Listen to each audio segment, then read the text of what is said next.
रतन टाटा एक ऐसे व्यक्ति थे जो उनके व्यक्तित्व की अनूठी और प्रेरणादायक कहानियों को दर्शाता था। आए जाने कुछ उनके जीवन से जुड़ी कुछ और दिलचस्प बातें। उससे पहले आप सभी से निवेदन है कि इस चैनल को लाइक और फॉलो करें ताकि मैं आप लोगों के लिए इसी तरह की दिलचस्प कहानी लेके आता रहूं। रतन टाटा की शुरुआती नौकरी के बारे में एक दिलचस्प तथ्य यह है कि उन्होंने अपने परिवार की विरासत के बावजूद कंपनी में काम करने की शुरुआत किसी उच्च पद से नहीं की थी। जब उन्होंने टाटा स्टील के साथ काम शुरू किया तो उन्हें जमशेदपुर में फैक्ट्री में ब्लू कॉलर मजदूरों की तरह काम करना पड़ा, जिसमें स्टील प्लांट के भीतर चूना पत्थर और शेड से काम करना शामिल था।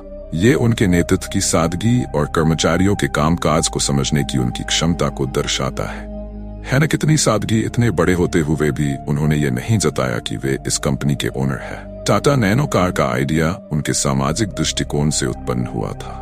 जब रतन टाटा ने देखा कि भारतीय सड़क से जा रहे एक छोटा परिवार को मोटरसाइकिल पर यात्रा करते देखा, जहां एक माता पिता और अपने 2 बच्चे के साथ एक ही बाइक पर सवार थे, ये दृश्य देखकर उन्होंने सोचा कि क्यों न एक ऐसी कार बनाई जाए जिसे मध्यम वर्गीय भारतीय परिवार भी खरीद सके। इसके बाद ही नैनो का कॉन्सेप्ट दिमाग में आया, जिसे दुनिया की सबसे सस्ती कार के रूप में जाना जाता है।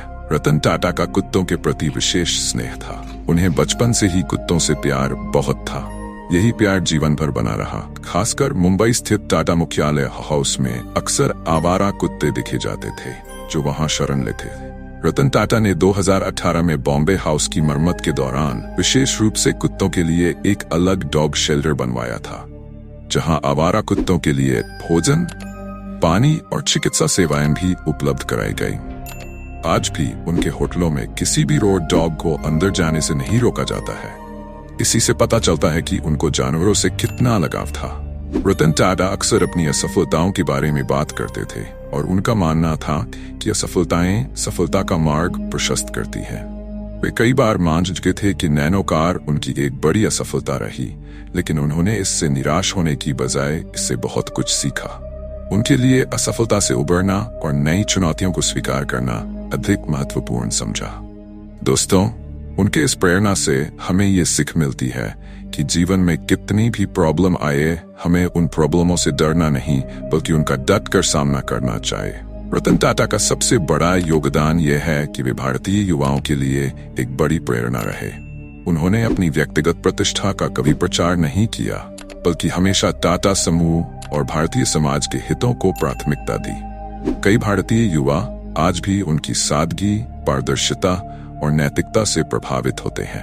एक बार उन्होंने कहा था, मैं सही फैसले लेने में विश्वास नहीं करता, मैं फैसले लेता हूं और उन्हें सही साबित करता हूं।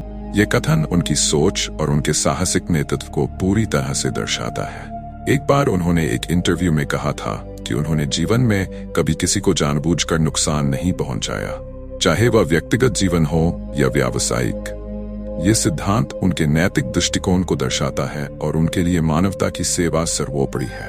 रतन टाटा की जीवन शैली और उनके सिद्धांत समाज को सकारात्मक दिशा में प्रेरित करते हैं। उनकी विनम्रता, टाटा के ईमानदारी और समाज के प्रति सेवा का भाव उन्हें न केवल टाटा के कौन से काम से प्रेरणा बल्कि एक आदर्श व्यक्ति की ये वीडियो अच्छी लगी हो तो कमेंट्स में पार्ट 2 डालें, तो मैं आपके लिए और भी रतन टाटा से जुड़े इसी तरह के फैक्ट्स लेके आने की कोशिश करूंगा।